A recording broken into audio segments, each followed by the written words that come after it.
tenaga di FTA Center Semarang. Sebelumnya saya akan perkenalkan terlebih dahulu untuk pemateri pertama, ya ini ada tenaga ahli kami yang bidang pertama, bidang implementasi hasil perjanjian perdagangan internasional. Kepada Bapak Pulung, waktu dan tempat saya persilahkan Bapak.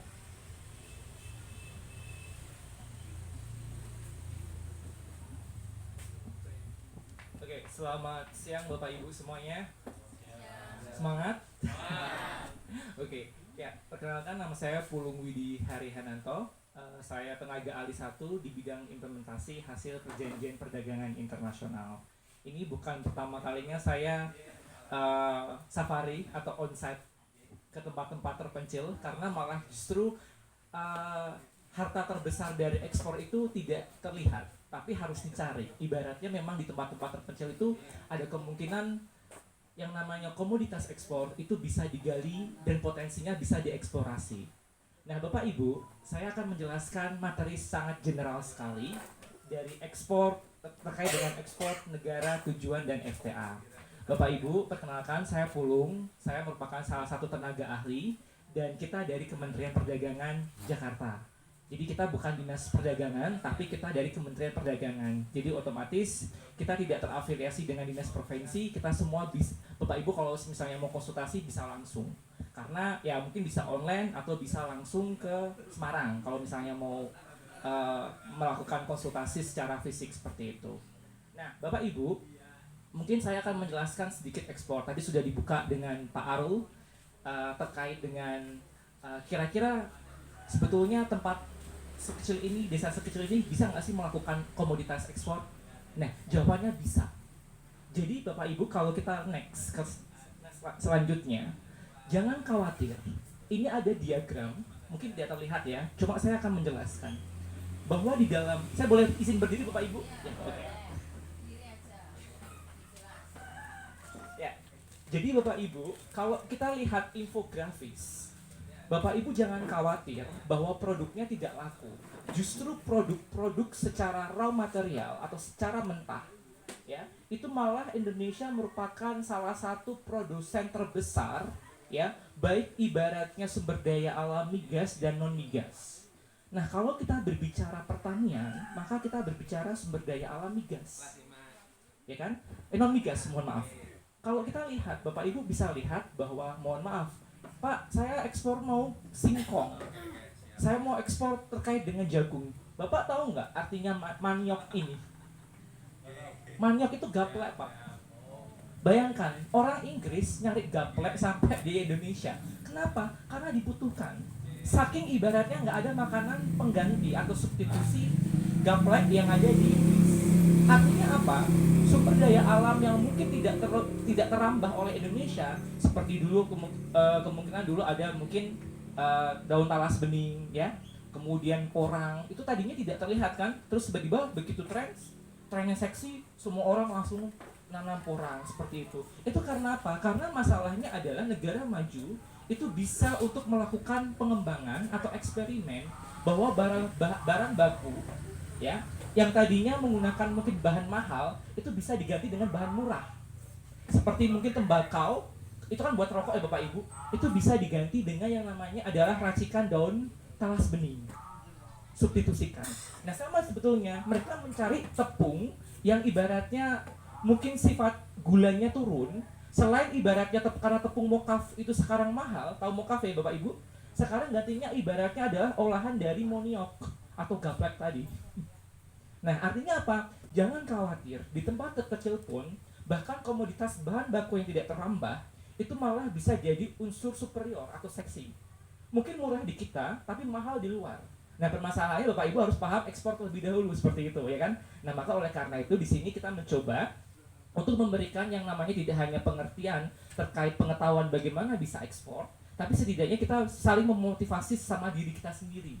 Kalau memang ibaratnya adalah unsur petani terkecil pun itu bisa melakukan ekspor, dan perlu di reminder bahwa ekspor tidak perlu kontainer-kontaineran. Ekspor itu bisa kardus, bisa kemudian yang notabene-nya menggunakan yang namanya adalah join, misalnya MKL yang lainnya tidak perlu pakai 20 feet, 40 feet, tapi bisa semuanya. Ya, jadi dalam arti bisa mungkin dengan kardus atau mungkin mohon maaf kalau punya rekanan tenaga kerja Indonesia yang bekerja di sana bisa dititipkan juga. Jadi bisa sarananya ada aja. Tapi memang betul, baik lagi, hampir semua yang namanya ekspor pasti akan kembali ke fondasi paling dasar, niat, intention. Begitu juga dengan ekspor juga pasti ujung-ujungnya awalnya harus diawali dengan niat.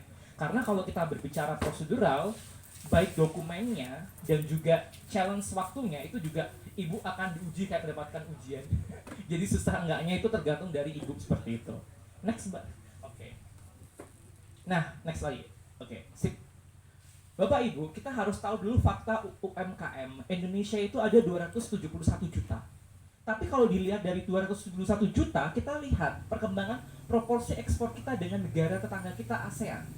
Kita dari 271 juta, proporsi ekspor yang yang berhasil diekspor dari UMKM itu hanya 14,3%. Dan ini masih kalah dengan negara Filipina 20%, Vietnam 21%, Thailand 29%, dan Singapura 46%, Bapak Ibu. Padahal kalau kita lihat kita punya 271 juta manusia, tapi kita cuma dari UMKM cuma punya 14,3%. Kenapa? Karena kita punya ego sektoral internal. Mau nggak tahu penyakitnya UMKM itu apa? Penyakitnya UMKM adalah produkku paling bagus, produknya jelek, jangan beli di sana. Beli produkku. Nah, ini adalah alter ego yang sering muncul di dalam UMKM. Harusnya kalau memang ini asosiasi, saling support. Tidak kemudian menjatuhkan big campaign atau kampanye gelap yang notabene menurunkan standarisasi atau popularitas dari produk tetangganya. Nah, itu penyakit dari Indonesia. Nah, meanwhile, sedangkan kalau kita berbicara pada negara-negara tetangga, mereka tidak, mereka saling support. Ya, jadi asosiasi itu kuat sekali seperti itu. Jadi jangan sampai asosiasi itu patah seperti itu, tapi sebisa mungkin solid. Nah, untuk solid itu memang harus saling pengertian. Nah, tapi kalau nggak pengertian harus memang diingatkan seperti itu. Nah, maka kalau kita lihat fakta UMKM, kita bisa melihat ya Bapak Ibu, ternyata kita masih kalah dengan negara tetangga. Ini kita di Kemendak, ketika kita rapat pun, kita juga mengatakan, mohon maaf Pak, saya membelakangi. Bagaimana kok bisa negara Indonesia dengan kapasitas demografi 271 juta, termasuk kita ini, tapi ternyata malah justru kalah sama negara tetangga seperti itu, ya kan? Nah, ternyata mereka mencoba paham sistem terlebih dahulu. Mereka mencoba mencari tahu bagaimana ekspor. Nah, penyakit UMKM adalah kalau susah nggak mau diikutin, nggak mau belajar. Nah, beda sama ibaratnya adalah di negara tetangga kita. Begitu susah, maka asosiasi itu berperan, nggak cuma pemerintahnya, merangkul untuk supaya bisa. Seperti itu. Nah, mungkin harapannya di dalam kampung Gagot ini juga mungkin punya spirit, at least bisa ekspor lah, kecil-kecilan terlebih dahulu. Nggak harus 20 kontainer, enggak. Nah, saya malah berpikirnya gini, karena asosiasinya banyak, kenapa nggak sewa satu kontainer 20 feet, tapi diisi komponen produk pertanian Bapak Ibu, itu malah lebih enak. Nanti mungkin Mas Arul bahkan melakukan inventaris. Nah, nanti negara tujuannya biar kami pikirkan, kalau misalnya ada inquiry atau tawaran, kami akan koordinasi. Ada tawaran ini nih, dari negara Thailand, saya yang mau. Nah, nanti daftar aja, asalkan produknya sesuai dengan requirement seperti itu. Ya, jadi sebetulnya salah satu untuk meningkatkan sektor UMKM kita adalah Bapak Ibu harus menggunakan FTA, Free Trade Agreement atau perjanjian perdagangan bebas. Bapak Ibu jangan khawatir, perjanjian perdagangan bebas itu seperti apa, susah nggak? Gampang sebetulnya.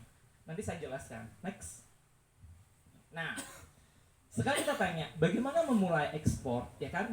Pertama, sebetulnya memulai ekspor itu betul ada bisa dari dua sisi. Pertama secara internal, yang kedua secara eksternal. Internalnya adalah pahami terlebih dahulu kekurangan dan kelebihan Bapak Ibu. Bikin roadmap. Bapak Ibu tuh mau ekspor apa? Pak, saya punya banyak produk pertanian agrobisnis. Oke, fine. Tapi setidaknya Bapak cari mana premium produknya. Kira-kira produk yang mau benar-benar jadi produk unggulan seperti apa? Itu tolong ibaratnya diketahui terlebih dahulu. Nah, setelah tahu, baru kemudian Bapak Ibu mencoba untuk kita pakainya premium produknya ini, tapi nggak menutup kemungkinan kita membuka produk kedua. Misalnya punya tanaman kayu, ya, mungkin palawija atau mungkin hal-hal yang sifatnya adalah rempah-rempah seperti itu. Boleh, nggak masalah. Yang penting fokus dulu tanaman intinya apa yang mau diekspor, ya. Kemudian yang kedua, dilihat apa saja yang memang bisa untuk mengelaborasi atau mengoptimalkan hasil jual kita. Bapak Ibu harus paham product knowledge-nya, pengetahuan produknya. Kalau Bapak Ibu ibaratnya mau ekspor harus paham, kira-kira ini komoditas ekspornya, misalnya kopi, kira-kira paham nggak kopi grade berapa? Jenisnya apa? Arabica atau Robusta?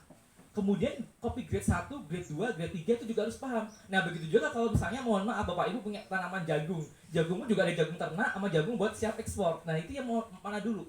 Maka dipahami terlebih dahulu. Pak saya juga punya ternak. Nah ternak juga harus hati-hati. Karena memang kalau negara tertentu soal masalah ekspor ternak, itu juga pasti kapasitas kesehatannya, sertifikat kesehatannya juga diperhatikan. Karena harus human friendly atau ramah terhadap manusia. Seperti itu. Makanya harus jelas ya. Jadi setidaknya Bapak harus menyiapkan posisi secara internal dan posisi secara eksternal seperti itu. Dan ingat, jangan alter ego, jangan menjelekan teman-temannya. Malah harus saling support, bila perlu introspeksi diri. Ini aku kurang apa ya kira-kira? Nah, kalau Pak, saya nggak paham ekspor ke negara Cina, ya memang nggak apa-apa, itu tugas kami. Nanti setelah Ibu mau, misalnya kalau Ibu sudah punya mau ekspor ke negara Cina, Ibu tinggal tanya aja ke saya, ke Pak Teguh, peraturannya seperti apa, nanti akan kita coba cari tahu, seperti itu. Next. Nah, ini siklus perkembangan usaha. Kalau tadi Bapak Ibu punya warisan nenek moyang seperti local wisdom ya, kebijakan maksudnya kearifan lokal, piramida smartphone di dalam perdagangan ekspor itu ada siklus juga namanya siklus perkembangan usaha. Ya, ini secara umum atau general itu sudah ada dan sudah ibaratnya diaplikasikan dari tahun ke tahun, dari manusia ke manusia hingga sampai ibaratnya bisa success to export atau bisa ready to export. Ya Bapak Ibu harus paham pertama adalah motivasi diri karena ekspor itu harus selain mempersiapkan produknya, sertifikat produknya juga harus setidaknya standarisasinya dipenuhi ya. Kemudian ada ide apa, plannya mau seperti apa, negara tujuannya mau di mana harus jelas. Mungkin kalau misalnya wah saya udah tua nggak gaptek minta tolong anak muda, kira-kira potensi dari tanaman atau komoditas ibu itu mau bisa dikirimkan atau bisa diekspor di negara mana, itu tolong juga di mapping seperti itu. Kalau nggak tahu mungkin bisa tanya ke kami bisa ibaratnya memappingkan potensialnya. Kemudian usahanya mau seperti apa, apakah sudah ada mobilisasi dana atau tidak, seperti itu gitu kan. Karena kalau dari FTA itu kami punya partner terkait dengan bank partner kami yang bisa mungkin memberikan fasilitas KUR atau kredit usaha rakyat. Tapi dengan catatan karena KUR ini kan setiap bank memiliki policy atau kebijakan yang berbeda. Jadi otomatis kami akan coba bantu untuk mengoptimalkan walaupun tidak jadi 100% dulu seperti itu. Tapi at least kami ada partnership untuk KUR seperti itu. Kemudian yang terakhir adalah evaluasi. Artinya adalah kalau mau ekspor itu tolong juga direview terlebih dahulu. Packagingnya itu sudah sesuai standar tidak? Karena ada negara yang nggak suka pakai plastik karena mereka ada kebijakan 0% plastik. Ada juga perusahaan yang nggak mau nutrition fact-nya atau mereknya ditempel, jadi harus melekat satu kesatuan. Nah maka oleh karena itu packagingnya ya dan juga persyaratan proseduralnya termasuk mungkin sertifikat produknya itu juga harus dipenuhi karena setiap negara tujuan akan memiliki kebijakan sendiri-sendiri dan itu juga harus paham. Oleh karena itu penting sekali plan dan juga untuk usahanya itu mau diadres atau mau diekspor dengan potensial negara mana itu harus jelas seperti itu. Kalau nggak jelas bisa konsultasi ke FTA seperti itu. Next Mbak. Oke. Ya, next semuanya. Bapak Ibu, ini mungkin sedikit selingan saja. Bapak ekonomi sekarang itu ekspor itu tidak harus menggunakan ekspor secara manual yang notabene ketika ekspor itu mengeluarkan barang dari bea cukai Indonesia masuk ke bea cukai negara tujuan, katakanlah Singapura, itu pasti akan dikenakan tarif ya. Tarif keluar Indonesia kena tarif, masuk ke negara tersebut kena tarif. Nah sekarang sifatnya itu eranya adalah era free trade area atau free trade agreement. Artinya era perjanjian perdagangan bebas. Apa itu? Negara mencoba untuk supaya membuat perjanjian dengan negara tetangga supaya kalau ekspor itu dipermudah. Hambatan tarifnya, pajaknya itu diturunkan bila perlu 0%. Hambatan non tarifnya, segi prosedur persyaratan, kalau bisa juga ibaratnya syaratnya dikonversikan. Artinya selama memenuhi standar nasional Indonesia bisa langsung ekspor. Jadi nggak perlu ibaratnya menyesuaikan sertifikat produk yang ada di negara tujuan, nggak perlu. Itu sekarang zamannya free trade area. Jadi Indonesia itu sudah punya ibaratnya hampir 20 lebih, tapi nggak pernah digunakan. Jarang digunakan, hampir jarang. Paling itu yang digunakan Jepang, Korea, Cina, ya, ASEAN. Tapi untuk negara-negara tertentu seperti Australia, Selandia Baru, Chile itu jarang seperti itu. Nah, maka oleh karena itu kami mencoba, padahal potensi buyer atau calon importir itu banyak sekali sebetulnya. Apalagi buyer itu akan seneng kalau negara itu punya FTA. Karena logikanya, barang yang dia akan tarik ke negaranya dia atau akan ambil pasti nggak kena pajak. Karena sudah ada komitmen negara. Itu pergunaannya FTA. Nanti kita akan bicara lebih lain. Kedua, trade war. Perang antara Amerika Serikat dengan Cina itu mempengaruhi harga Lombok. Jadi jangan dipikir ya Bapak Ibu, harga itu bisa tetap.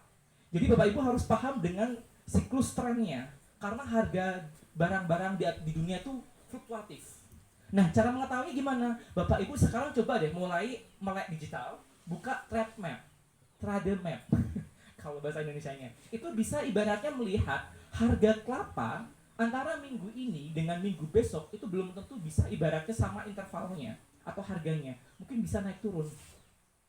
Nah, maka oleh karena itu rajin-rajin, apalagi kalau misalnya Bapak Ibu langsung memproduksi di desa, jadi biar tahu ketika ada trader, mohon maaf trader suka merusak harga ya, kadang-kadang juga suka yang namanya langsung di monopoli, jangan nanti ibaratnya pokoknya harus supply ke saya, nggak boleh supply ke tempat yang lain dengan harga segini. Padahal Bapak Ibu juga bisa kalau tahu harga, Bapak Ibu bisa mempunyai nilai offering atau penawaran yang lebih bagus ke trader yang lainnya, seperti itu.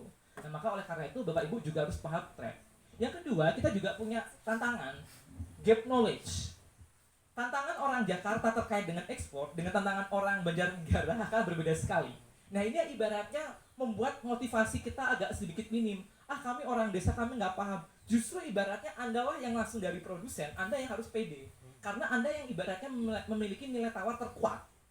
Seperti itu. Maka oleh karena itu jangan kalah. Kalau misalnya ibaratnya dikasih harga dengan harga mati. No, you can overlay.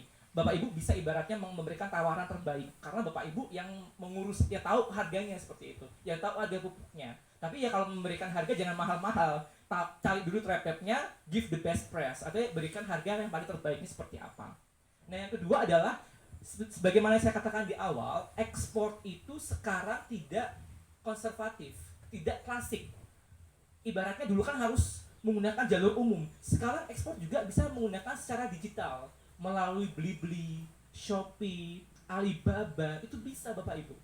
Jadi bisa juga misalnya Lazada itu dari Filipina. Shopee itu ibaratnya bisa digunakan di Vietnam, Singapura, sama Malaysia. Nah, apalagi Tokopedia udah se-ASEAN punya. Dan ASEAN udah free trade agreement, nggak perlu mikirin pajak.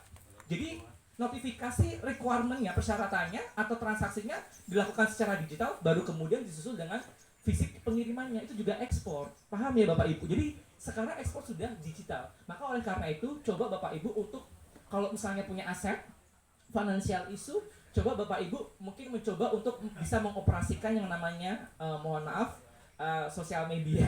Ya, dan juga kedua adalah marketplace atau e-commerce, ya, seperti penggunaan Blibli supaya apa? Supaya ibaratnya bisa menggunakan yang namanya adalah ekspor secara digital. Karena sekarang ini shortcutnya atau jalan pintasnya seperti itu. Next. Oke, Bapak Ibu, ini definisi free trade agreement. Saya paham Bapak Ibu pasti agak sedikit kesusahan, tapi setidaknya kami bantu untuk memberikan definisi yang paling mudah. Nah, free trade agreement itu adalah perjanjian di antara dua negara atau lebih untuk membentuk wilayah perdagangan bebas di mana perdagangan barang atau jasa di antara negara tersebut itu bisa melewati batas-batas negara tanpa dikenakan hambatan tarif, tidak dikenakan pajak. Pajaknya bisa di 0% kan atau mungkin diturunkan. Yang tadinya status quo 15% bisa diturunkan 10%. Nah, sedangkan hambatan non tarif itu lebih ke prosedural syarat produknya. Kalau di Indonesia udah memenuhi syarat SNI, ketika dikirim ke negara yang sudah memiliki FTA dengan Indonesia, yang nggak perlu ibaratnya menggunakan sertifikasi di negara Malaysia, bisa dikonversikan. Oh, udah punya PIRT dari BPOM.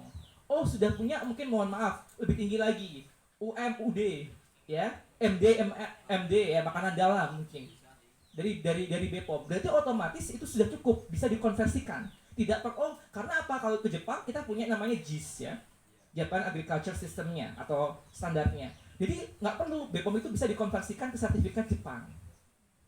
Paham ya? Seperti itu. Jadi itu kalau negara yang punya FTA, bagus kan dari standar non.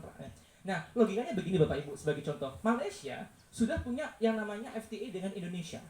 Ketika Bapak Ibu mau ekspor apokat, apokat 1 kilo 18.000 dikirim ke negara Malaysia sama negara Turki. Turki belum punya FTA, Malaysia sudah punya FTA. Logikanya paling kalau misalnya Malaysia berani kan, berarti apokat tersebut 18.000 sampai Malaysia 18.500 mungkin.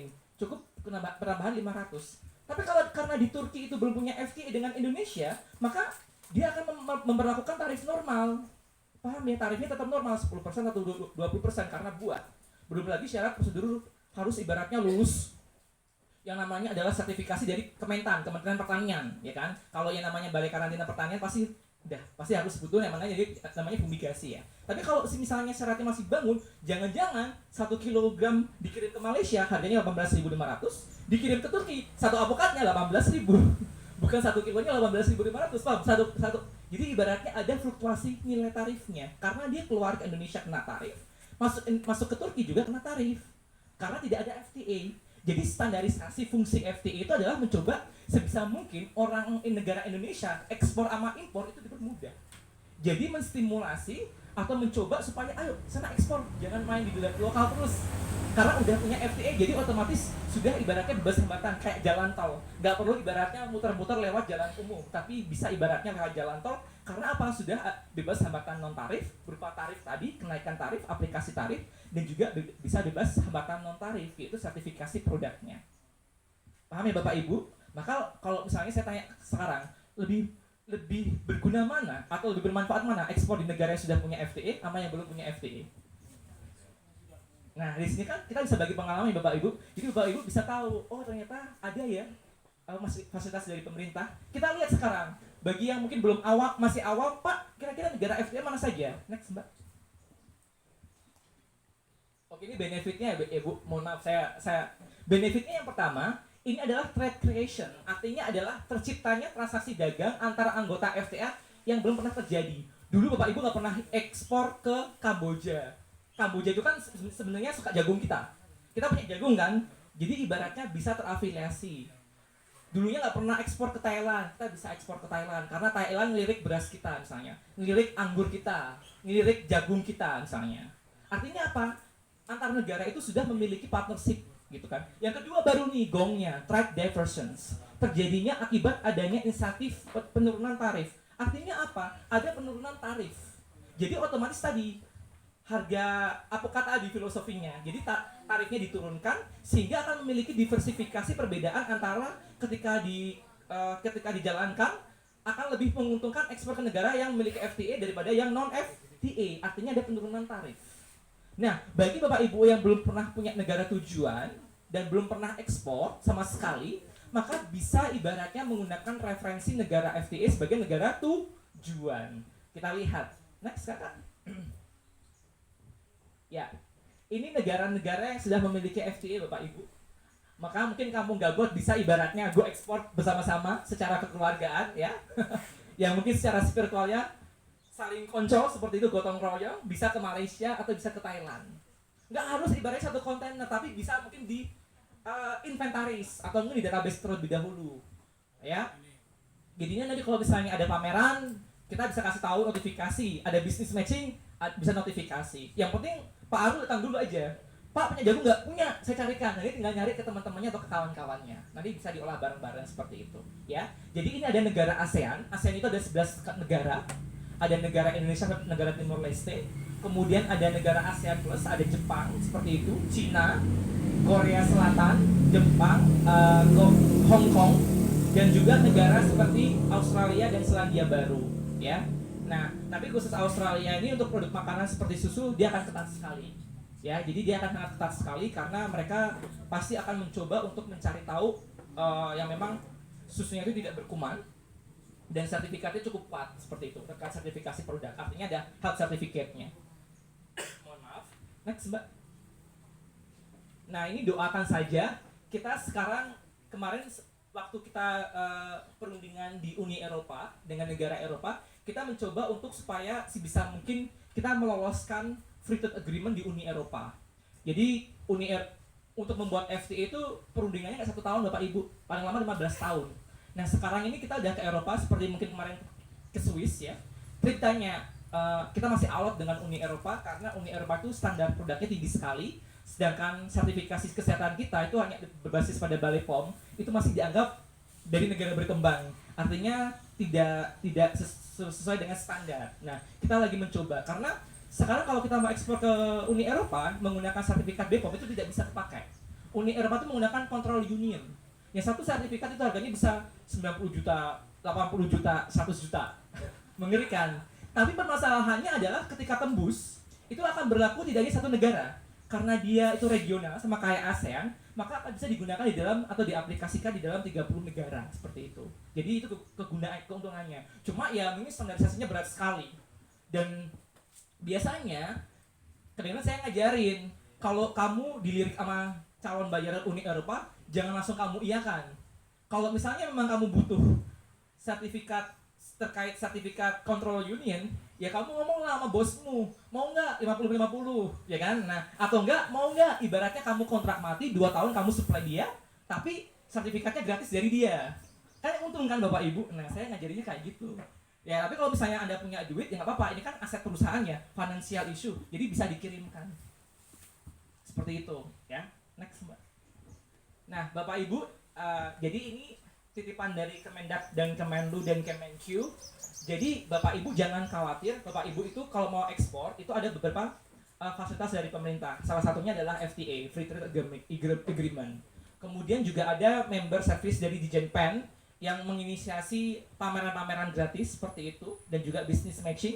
Kemudian juga kita punya perwakilan perdagangan di seluruh dunia, namanya Atas Perdagangan, dan juga kantor promotions atau yang dikenal dengan Indonesia Trade Promotion Center atau ITPC, ya. Kemudian juga ada pameran perdagangan Indonesia Trade Expo dan business matching.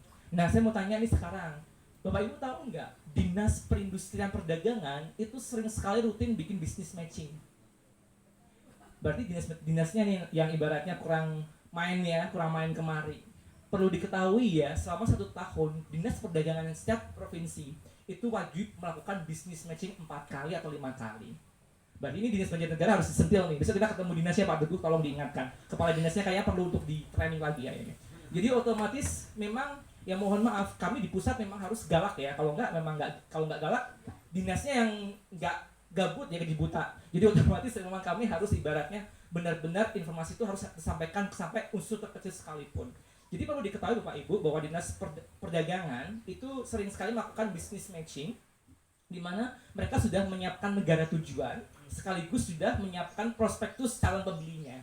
Nah nanti mereka akan kurasi, ada perwakilan-perwakilan untuk dimasukkan. Oh kamu butuh inquiry, ini kita punya inquiry nih.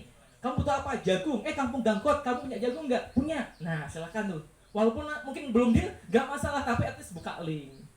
Ya kan? Mungkin kalah sama jagung dari, mohon maaf, Klaten.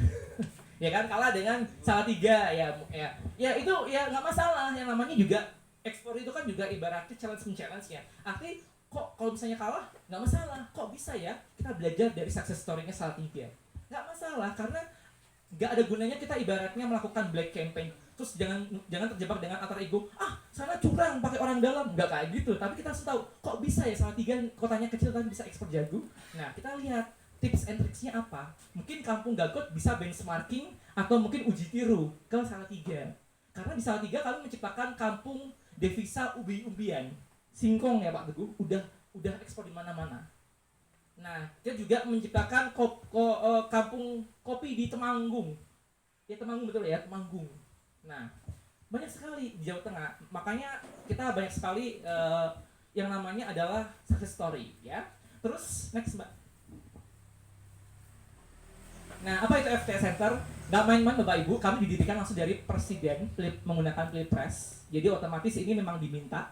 Dan ini pilot project dari Kemendak, artinya adalah pengiriman orang Kemendak di daerah langsung seperti ini.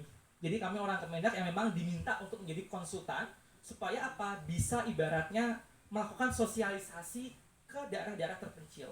Jadi saya tadi dari awal mengatakan bahwa kami bukan orang dinas. Jadi kami netral, bisa digunakan semua orang. Ya, jadi nggak perlu dia dikuasai dinas Disperindak Jateng, enggak, bisa semuanya. Jadi tinggal Kalau butuh asistensi, sosialisasi atau advokasi, kami bisa dengan gratis. Gunakan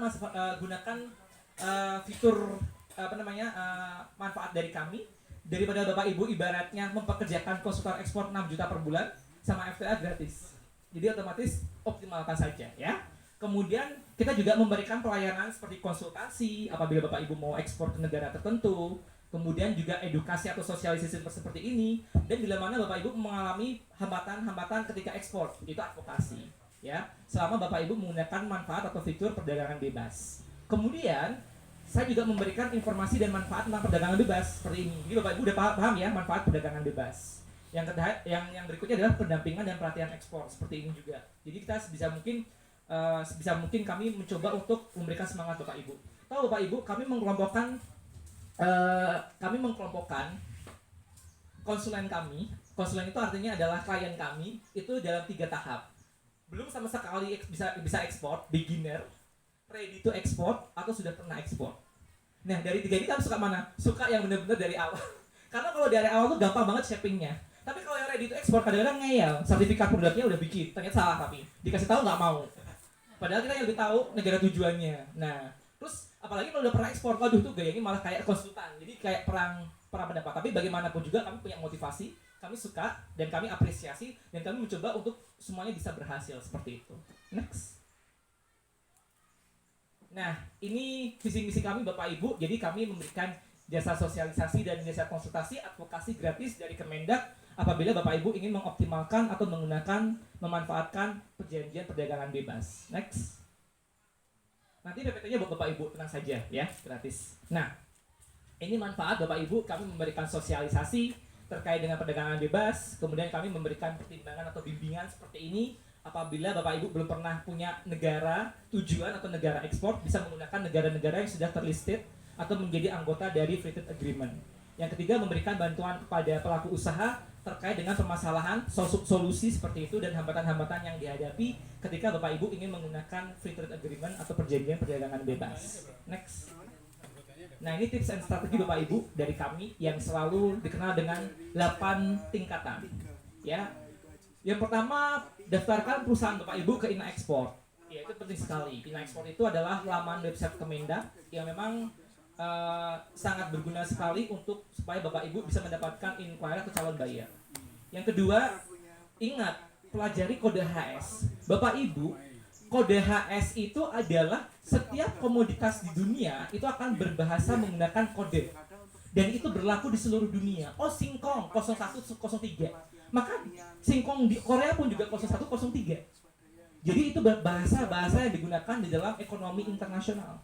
Makanya pahami sekali lagi kode-kode yang memang Bapak Ibu akan geluti. Seperti itu ya.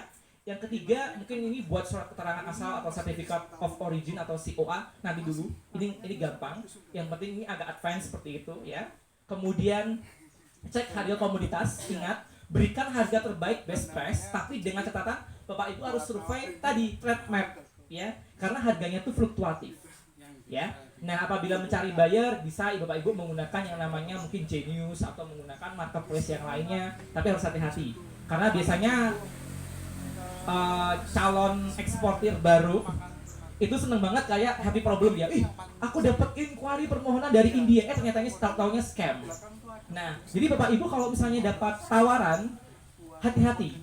Kami ini kan kerjanya task force, jadi kami dari Kemendak akan task force dengan atas perdagangan yang ada di negara tertentu. Jadi kalau Bapak Ibu punya tawaran ekspor, mohon diinformasikan kami.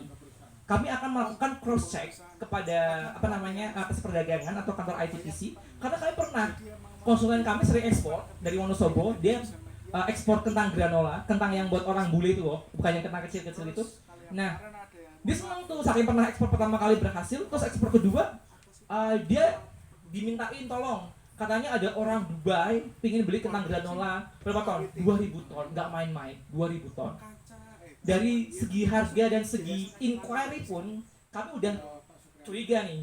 Oke, tolong dong kasih calon bayarnya ke kami biar kami ibaratnya tracking. Karena kami harus tracking dengan atas perdagangan yang ada di Dubai atau di Uni Emirat Arab. Betul Bapak Ibu, setelah kita tracking ternyata bukan dari Uni Emirat Arab. Perusahaan itu terdaftar, tapi ada di Jeddah, Mekah. di Saudi Arabia. Nah makanya malah justru ditipu sama orang Saudi Arabia, tapi dia ngomongnya ada di Dubai. Nah ini kan mengerikan sekali ya, kalau misalnya sampai dikirim tiba-tiba diambil belum dibayar, rugi kan, ngeri banget makanya. Nah akhirnya kami tanya, jangan ekspor sekarang, hati-hati, kita harus berhati-hati dengan yang namanya adalah korespondensi atau surat menyurat, karena biasanya terkadang mereka juga tipu-tipu soal masalah alamat. Yang kedua ada motifnya lagi, mereka mengirimkan alamatnya benar, perusahaannya benar, tapi terkadang mereka diklasifikasikan bankrupt. Bankrupt itu dalam arti pilot, bangkrut. Nah permasalahannya adalah walaupun itu legal, sah, negaranya benar, domisili hukumnya benar, tapi kalau bankrupt kan masalah keuangan, padahal ekspor itu keuangan harus diputar lagi kan. Nah rugi juga nanti masalah pembayaran seret. Apalagi mitigasi resiko juga harus dipikirkan kan. Namanya ekspor itu kan juga harus uang tuh muter seperti itu. Nah ya, yang kedua menjadi binaan FTS Center Semarang gratis. Silakan nanti kontak ke Mbak Hernita dan kontak ke Mbak Dian, karena FTA itu gratis tanpa ibaratnya diberikan biaya macam-macam seperti itu. Silakan nanti konsultasi menjadi binaan FTA. Dan kita punya namanya grup binaan FTA.